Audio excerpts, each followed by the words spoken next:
Fala galera, bom dia, boa tarde, boa noite, não faço ideia do horário que vocês estão vendo esse vídeo. Mais uma vez, bem-vindos à bagunça aqui do meu canal, meu nome é Felipe e hoje finalmente vamos começar a ver a parte 1, capítulo 1 da Era do Capital, falando especificamente sobre a Primavera dos Povos. No vídeo de introdução, eu disse que eu iria tentar dividir em vez de dividir os capítulos por partes, fazer o vídeo sobre o capítulo inteiro. Eu tentei. Só que no fim das contas, pelo livro não ser escrito em ordem cronológica, né, isso é avisado no vídeo de introdução, eu achei que ia acabar ficando um pouco mais, não digo difícil, né? Mas se eu continuasse no formato de dividir os vídeos por partes, né? Por exemplo, pegar um capítulo que tem 4 partes, fazer um vídeo para cada parte de capítulo, explicar sobre os temas ia acabar ficando mais fácil do que fazer tipo um videozão falando sobre o capítulo inteiro, né? Por conta do livro não ser escrito de forma cronológica. Então, eu fiz essa experiência, quando eu fui ver como ficou, eu não achei maneiro. Então, eu decidi manter o mesmo formato da playlist da Era das Revoluções, que tá aqui. Quem quiser pode ir lá dar uma conferida, que ele tá dividido todo por capítulos e partes. Então, eu vou decidir manter esse formato. E nessa parte 1, nós veremos os seguintes temas: antecedentes e previsões para a Revolução de 1848, a velocidade e a abrangência das revoluções de 1848, o impacto e a durabilidade das revoluções de 1848 e a diversidade geográfica e política também dessas revoluções de 1848. Né? O esquema aqui, para você que caiu de paraquedas, é o seguinte, meu amigo. Eu fiz um resumo do capítulo. Eu vou fazer uma leitura dinâmica desse resumo que está aqui no monitor na minha frente, né? E trocar uma ideia com vocês. Vou deixar o conteúdo do resumo aí na tela para vocês irem lendo e acompanhando. E assim a gente consegue tentar, né, trocar uma ideia de forma mais resumida, mais rápida e também mais objetiva sobre o que o capítulo do livro está querendo passar para a gente. Então, sem mais enrolações, deixa eu começar a leitura, né?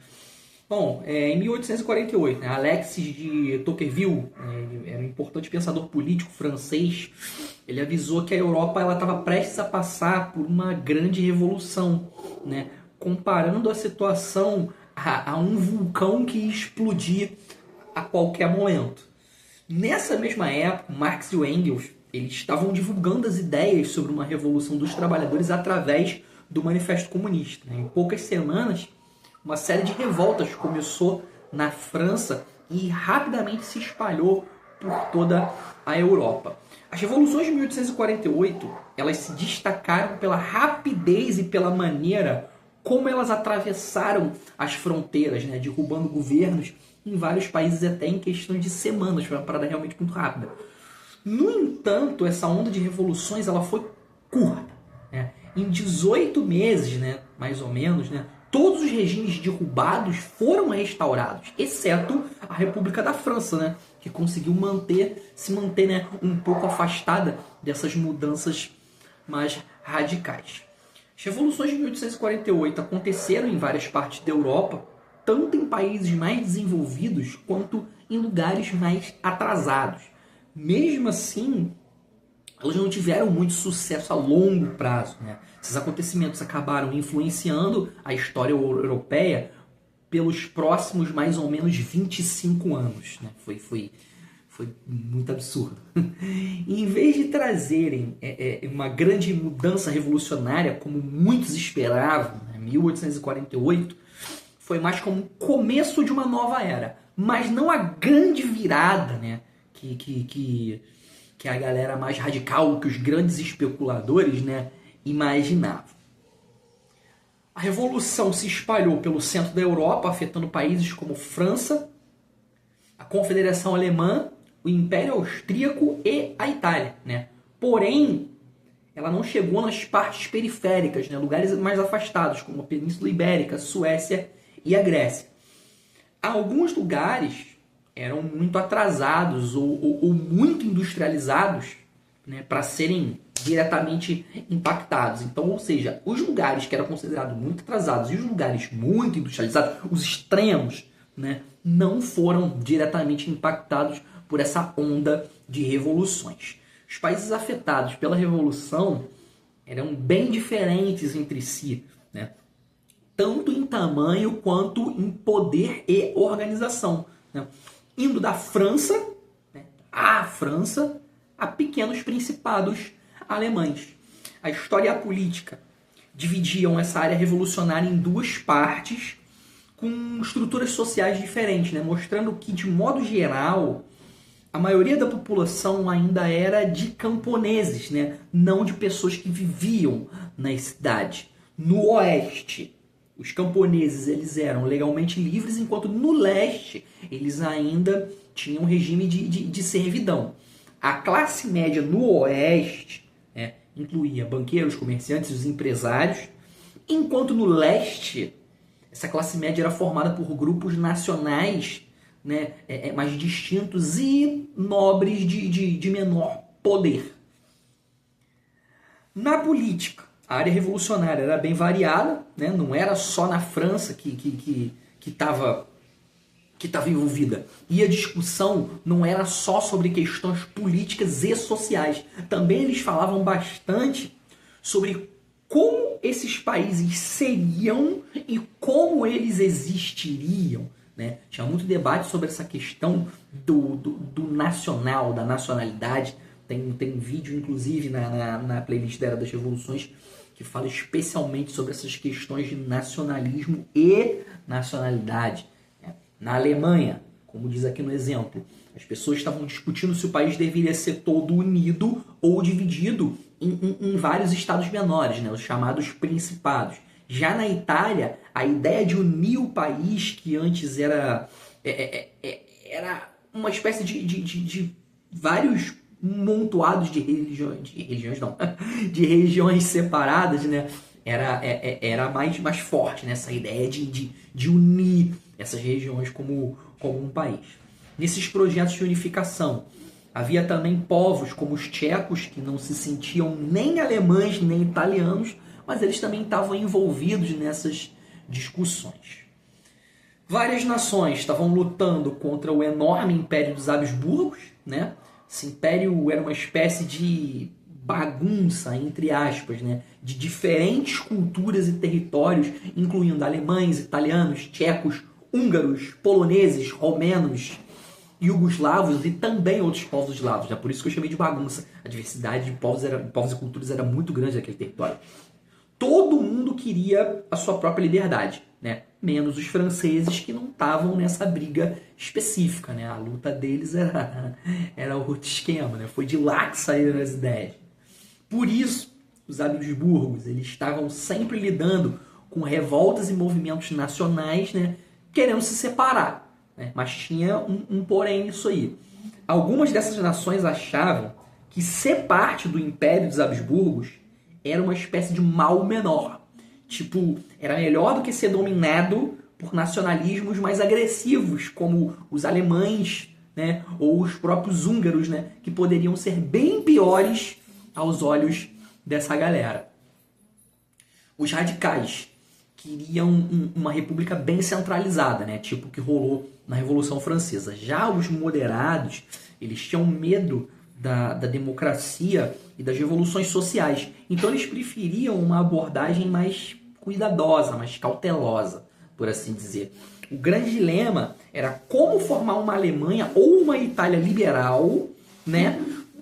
Qual seria o modelo de governo e com quem que eles poderiam contar, né? Isso eram questões bem complicadas. Aí rolava uma treta entre, vamos lá, os grandes e os pequenos alemães, né? Coloquei entre aspas para poder dar uma facilitada, né? Com mais uma dúvida nesse esquema aí. Se a Áustria deveria fazer parte ou não dessa nova Alemanha. Pra vocês terem ideia, quando eu falei bagunça, falando do Império dos Habsburgos, era justamente sobre todas essas questões que estavam rolando ali por dentro.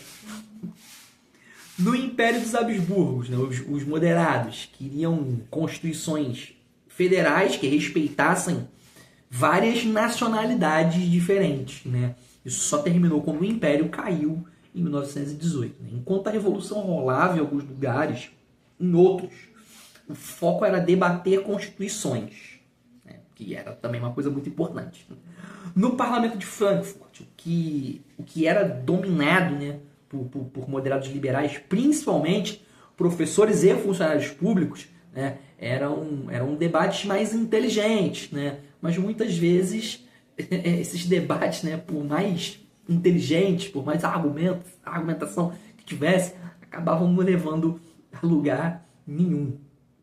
As revoluções de 1848, né, conhecidas como a Primavera dos Povos, né, foi uma série de revoltas que aconteceu quase ao mesmo tempo em vários países da Europa. Essas revoltas tinham um clima meio romântico e utópico, como se todo mundo tivesse assim, muita esperança de mudar todo mundo para melhor. Na França, eles chamaram esse período de 40 Huitard, acho que é assim a pronúncia. Minha pronúncia é horrorosa, mas está escrito aí. E era comum ver homens com barbas, né, gravatas chamativas, né, e bandeiras tricolores. As revoluções, elas tinham algumas coisas em comum. Né? Elas começaram com força, derrubando governos, né, ou deixando eles bem enfraquecidos. Mas essa força revolucionária ela não durou muito tempo.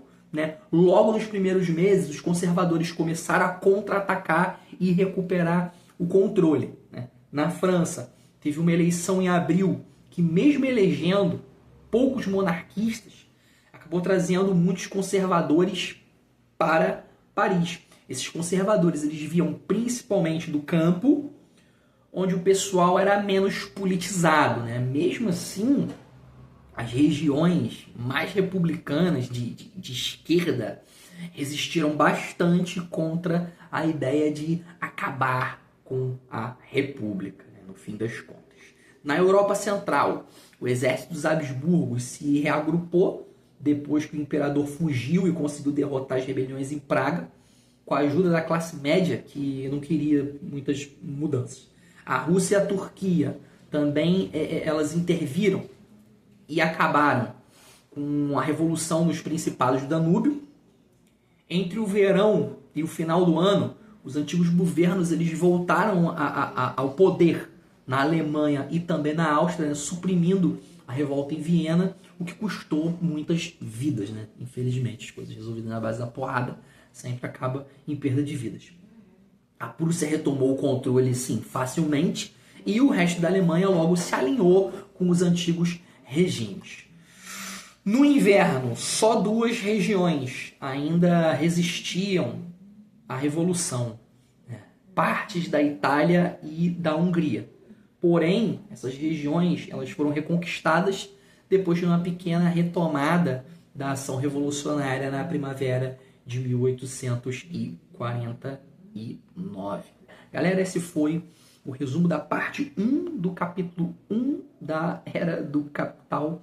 Espero estar ajudando vocês nos seus estudos, né? Desculpa pelo no vídeo de introdução, né? Repetindo o que eu falei lá no comecinho, eu disse que eu ia tentar fazer vídeos de capítulos inteiros, né? Mas como o livro não é escrito de forma cronológica, eu fiz o vídeo do capítulo 1 todo.